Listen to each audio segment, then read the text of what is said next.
So much love and appreciation to those of you who have been with me for the 2 year period plus that I've been doing this. Thank you for showing your love and support to the channel. And to anybody else who is brand new to the platform and you would like to support the channel, also, you can do it by way of Patreon, Anchor, the clothing store, and also the shoe shop that is listed in the comment description below. And again, thank you to any and all of you guys who have been here to support this channel during the 2+ year period. I wouldn't be able to do what I do every single day without you.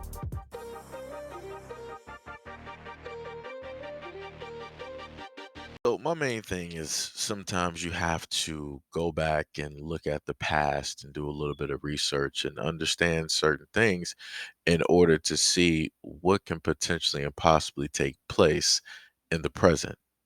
Donald Lee Kidwell, the murder suspect, has insisted that Michonne Cooper's killing was not premeditated, allegedly telling police that he lashed out of anger after Cooper attacked him in his own home, threatening to, quote, tell everyone that he is HIV positive. Cooper, he alleged, took a knife from her purse and struck him in his left hand, causing him to flip out and lash back. Quote, when I get mad, I make the exorcist look like a bitch. During the struggle, he claimed he gained control of the knife, stabbing Cooper and killing her. The killing stunned Cooper's family, who noted that the 43-year-old, also known for her good humor and friendliness, and also who knew Kidwell, including his own family, shared a different story, stating that they were not surprised to find out that he is facing murder charges and killing of Cooper, whose body was discovered in Shawnee, Kansas, home in which he lived. His daughter, Crystal Foster, labeled him as a white supremacist, someone who would always brag about his membership in the KKK. Then her photos of swastika tattoos on his left arm and draped himself in a Confederate flag. Quote, he is a monster. He's been this way his whole life. It's the true definition of evil. Foster claimed that her father had once threatened to kill her and her 3 children. Quote, if I ever spoke to a person of color. Kidwell is facing second-degree murder charges in the killing of Cooper, who had been missing for a week before her body was discovered on July 14th. Bond was set at $1 million. Foster stated that her father had a history of assaults targeting people based on their race and then bragging about it. Quote, he pretends to be colored people's friends and then harms them. He would already have spent some 15 years in prison for various assault charges, including a vicious attack on another black woman. Back in 2011, he was charged with second-degree assault after striking a sleeping black woman in the head with a hammer and sexually assaulting her. For that crime, he pled guilty and was sentenced to only 5 years in prison. Kidwell stated that he had been diagnosed with HIV and did not use a condom during sexual activity. Kidwell's neighbor, Kathleen Brown, also agreed that Kidwell was racially motivated in his attack against Cooper. Quote, this was a hate crime, 100% a hate crime. Brown stated about 10 days before Cooper disappeared, she had visited Kidwell at his home. After Cooper left that day, Kidwell called her a black bitch and also used a racial slur. On July 6, Cooper went back to Kidwell's home. When he went to get a beer, Brown stated that she and Cooper started chatting about Brown's home. Cooper apparently told Brown that she was going to teach her how to make soul food. However, by the next day, she was missing. Her vehicle found abandoned near a park. 2 days after Cooper's disappearance, Kidwell asked Brown for trash bags and a handsaw. Quote, if I would have known he was going to harm her in any way, I would have never let her leave my house. His cousin, Shauna Turner, also was unsurprised to hear about the murder allegations, noting that Kidwell has been disowned by most of his family because of his racism. Quote, whenever I was around him, he'd talk about white power. It didn't surprise me that the victim was black. I said, and I told black people before, the moment in time that you decide to forget the past or you don't want to go back and research or learn from it, you are doomed to repeat it.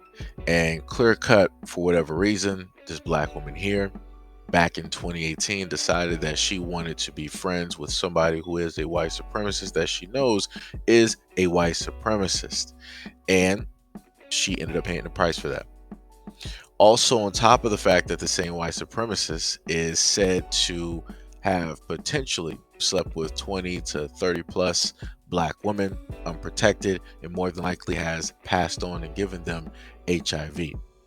And as you were able to hear directly from the article itself, it is stated that he knows that he is HIV positive, and he himself does not go around and use the proper protection, nor does he notify any of his partners, more specifically the black woman that he decides to sleep with.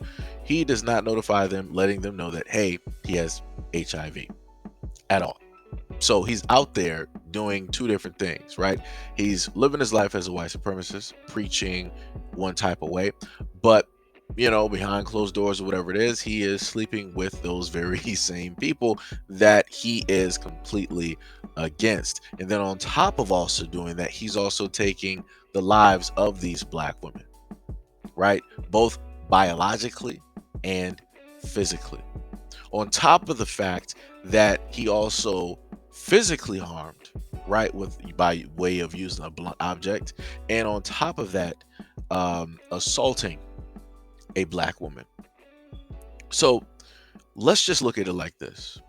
If you have, just for a clear-cut example, if you have this one that is directly on the right, how many more do you think that are out there that aren't openly racist, that don't have a lot of those tattoos, that aren't using the language or certain keywords or identifiers to showcase that they are racist? How many of them do you think that are out there that are just like him, but they are way, way, way better and more educated, right, at concealing and hiding what it is that they are internally?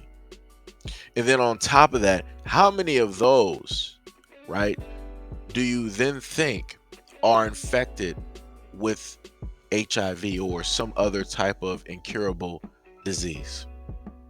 And then out of those, how many of them do you think are specifically targeting black women because it is easy to target them, just so that they know at the end of the day, those same black women at a point in time are going to go back and sleep with black men in the black community, right? Like I said, you have to understand exactly what is taking place. This is what biological warfare looks like. He knows exactly what it is that he is doing. And he is willing, in order to get the end result that he wants, or whatever his ideology is, he is willing to use his own body. He is willing to curse his own body in order to curse black people. And the way that he is going to curse black people is by way of and through the black woman. Like I said, people don't want to pay attention. People always want to have an issue when certain things are either stated or when certain things are pointed out. And the main thing is this: when you have facts like this staring you directly in the face, and it's showing you how it is that these individuals are going to go through and try to eliminate or get rid of or try to dwindle down the numbers of a group of people that he obviously does not like, you can't get angry at the truth. You can't get angry at the facts. The only thing that you can get angry at is yourself. Because if you're angry at any of the things that are presented directly in front of you, you are living in a state of denial. And because you're in that denial, that is what will allow men like this and many others to come in and around you and do the things that they want to do in order to have a certain effect on the broader majority. Because at the end of the day, a lot of these black women think that they're winning when realistically their bodies are being used in order to have, right, or in order to process certain things. So the end result, yet again, will be to affect the mass majority. It's going to be a domino effect. But like I said before, it is what it is, and people will either learn sooner or they'll learn later.